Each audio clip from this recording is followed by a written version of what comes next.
Don't play no games, cause my niggas got guns with them, bro. And I'm dead serious, bro. And all I gotta do is point and they gon' blow. And I'm dead serious, bro. Nigga. And me and my nigga, we done already beat bodies and they still looking for me. And every charge been acquitted, my nigga. So don't come up here playing. Don't make no false moves. I'm not playing. I'm not playing. I will smack the shit out you. Woo! Woo! Woo! Let it be known. Congrats. Blair the Flair Cobbs defeats Adrien the Problem Broner via a 10-round unanimous decision, knocking down the former 4-weight world champion in the second round. One of the judges had it 98-91 in favour of Cobbs, which is 8 rounds to 2 with the knockdown, and the other 2 judges had it 96-93 in favour of Cobbs, which is 6 rounds to 4 with the knockdown. Okay, so to start things off in round 1, it was all Blair Cobbs, just really more active. Broner barely threw a punch. He was just outworking him, throwing a lot of combinations and stuff. And then going into the second round, you know, the same sort of thing continued. And Blair Cobbs actually caught Adrien Broner with a clean left hand, a great shot. You know, Blair does have a good pop on his shot, and he timed it very well. And Adrien Broner did look out of it. His gum shield was out. He was looking for his gum shield. You know, it was Tyson-esque. The commentators were saying, you know, back in when he lost to Buster Douglas, and he was crawling around looking for his gum shield. But it turns out that Adrien Broner actually lost a tooth, which is crazy. So his gum shield might not have actually been in clean when he got hit like that. So yeah, 10-8 rounds.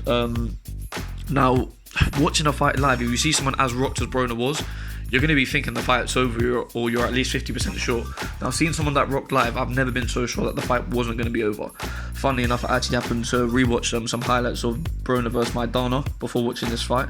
Obviously, it was early in round 2 when Maidana knocked down Broner. Broner recovered very well. He was still landing shots back in him for the rest of the round. You know, people forget, or maybe just don't know at all, that Broner remained competitive for the rest of that fight against Maidana. Even got knocked down again in round 8. Made it the 12-round distance. Obviously, this is a 10-rounder we're talking about here.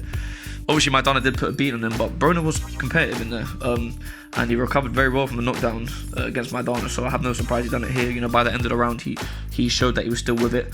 And then also on the flip side, the other reason I wasn't surprised at all is because of Blair Cobbs. Don't want to, put him down too much, but sort of apparent lack of finishing ability based on the Maurice Hooker fight when he put him down twice, round 1 and round 2, and couldn't manage to get Maurice Hooker out there, who has been stopped previously. And then obviously we're talking about Adrien Broner, who hasn't been stopped. So maybe his finishing ability is not great, his finishing instinct. When Broner got back up, he was rocked, he was backed up against the ropes.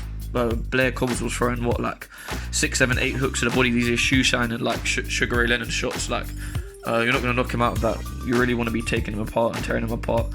Head and body, being a bit more strategic, pick your shots. So maybe not the best finishing ability, but obviously it's a 10-8 round. And then round 3, another round for Cobbs. Adrien Broner at least showed himself that he was back with it, that he recovered from the knockdown well, and competitive in there. But obviously another Cobbs round, 4 on 5, more dominant work from Cobbs. Definitely more rounds for him here. So he's won all the first 5 rounds. Just active with the jab. Way more active, throwing more. The body shots as well. Landed some good body shots in these couple of rounds. And then round 6 actually gave to Broner. Because he landed a good right hand and rocked him, and even though Blair Cobbs was outlanding him again, landing more shots, Broner was actually throwing some solid jabs.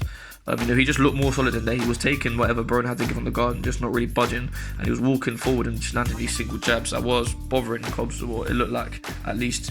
Round 7, Broner still pressuring him, but Cobbs just far more active. So that's another round for Cobbs for me. I know I don't need to score the fight because the winner was obvious, but I just want to run you guys through how each round sort of went.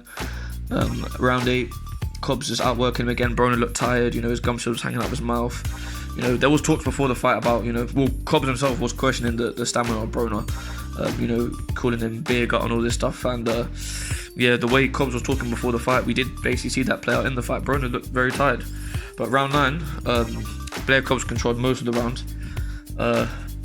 But towards the end, last 40 seconds, Broner really put it on him. There were some good exchanges that Broner definitely got the better of, landing some power shots at the end of the round. Even though most of the round was sort of controlled by Cobbs, I would actually give this round 9 to Broner because he looked like he was bothering Cobbs more with the little work he did do at the end.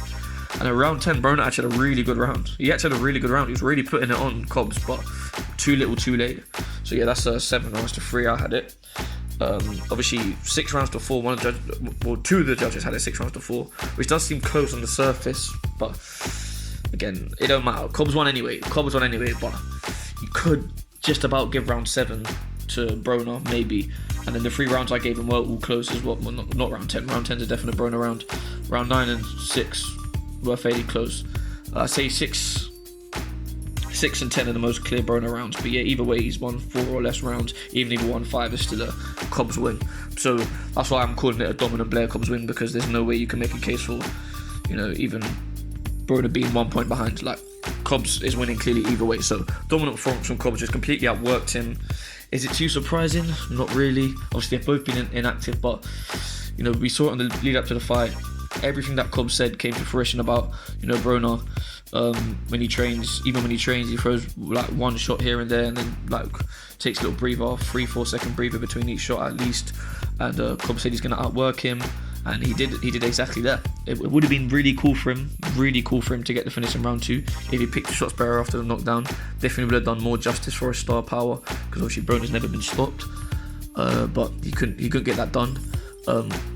It's a good win for Broner it's a good win for Cobbs because of the name that Broner is, but it's not that surprising. Cobbs was the betting favourite.